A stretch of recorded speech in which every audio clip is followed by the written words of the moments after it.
I believe one of the highlights of my life in the last 6 years was becoming a member of this international group that ministers and sings here and abroad. Ito po yung Coro Cantabile, a Christian a cappella singing group that is committed to touching lives and uplifting the lives of those who hear our music. In the last 6 years, ako po yung member nito.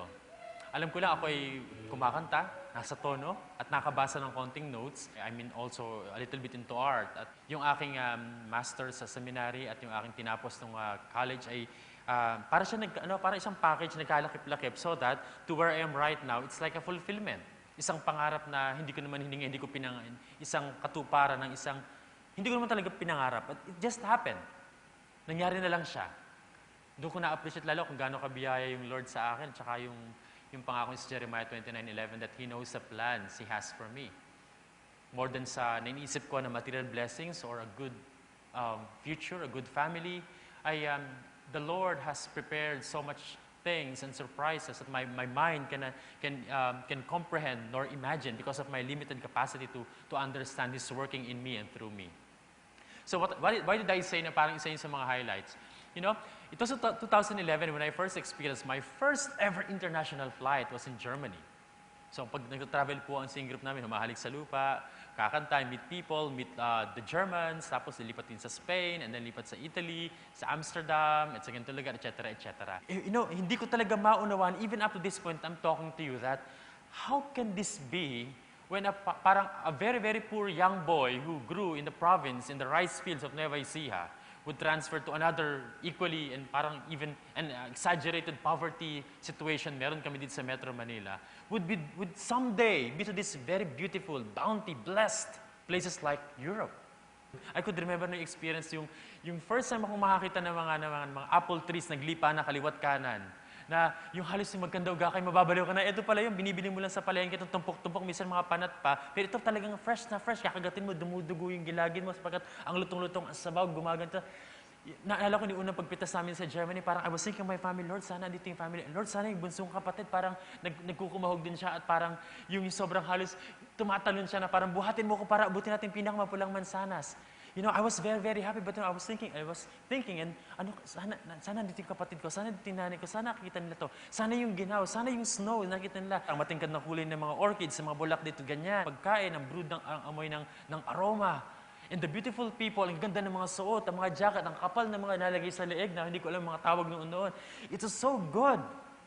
It was so good. I was like, ang totoo po nun, yung pagkatapos ng 2 o 3 gabi, umiiyak na po ako. I wish I can go back to the Philippines. Una, naging hinahirapan ako sa ginaw. Pero yung realization na, I wish na, ako nakita ko yung contrast from that very, very, very humble beginnings namin, would be experiencing a joy, a blessing, a favor like this in Europe. God, this is too much. I never asked you for this. I never prayed about this. And never did you even give me a glimpse or a foretaste that I have a plan for you to be brought there. Well, honestly, ang naisip ko lang, alam ko lang, in my own little capacity, in the ministries that I have at the moment, alam ko lang, I was trying to be faithful. May nakakita o wala, nare-recognize o hindi, front stage o backstage, alam ko lang, I was trying my best to be faithful. I was trying my best to be a good steward because yun ay pinagkatiwala sa akin ng Panginoon. And then, pwedeng ibigay sa iba pagka hindi ko ito pinangasiwaan ng maayos at the moment.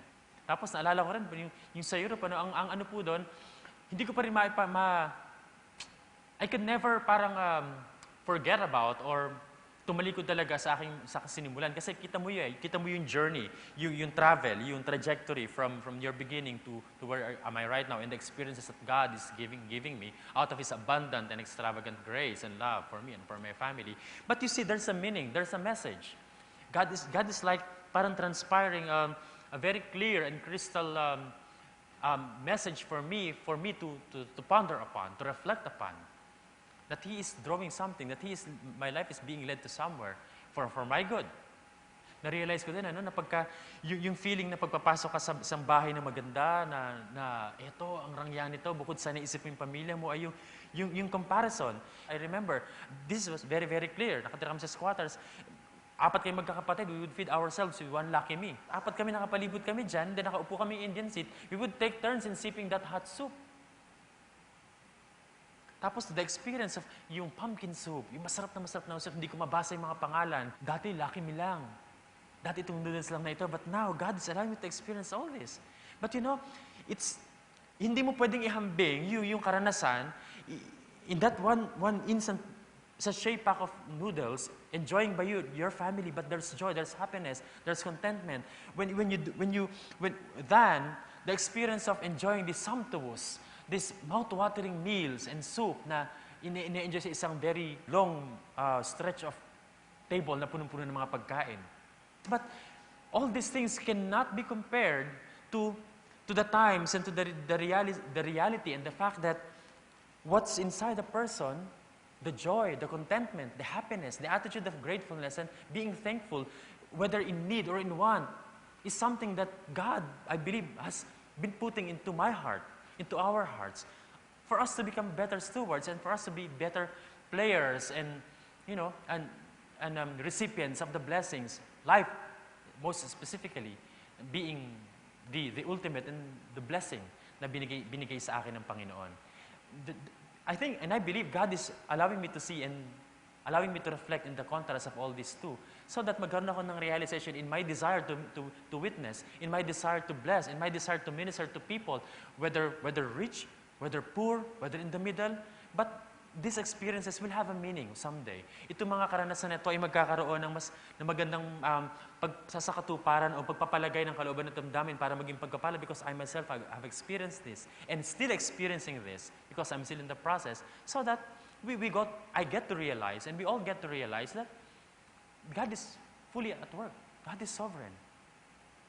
And there's always this challenge, this choice for us to do our part, to do our respective reflection in our own desires, respective desires, to find meaning and significance in this beautiful gift called life.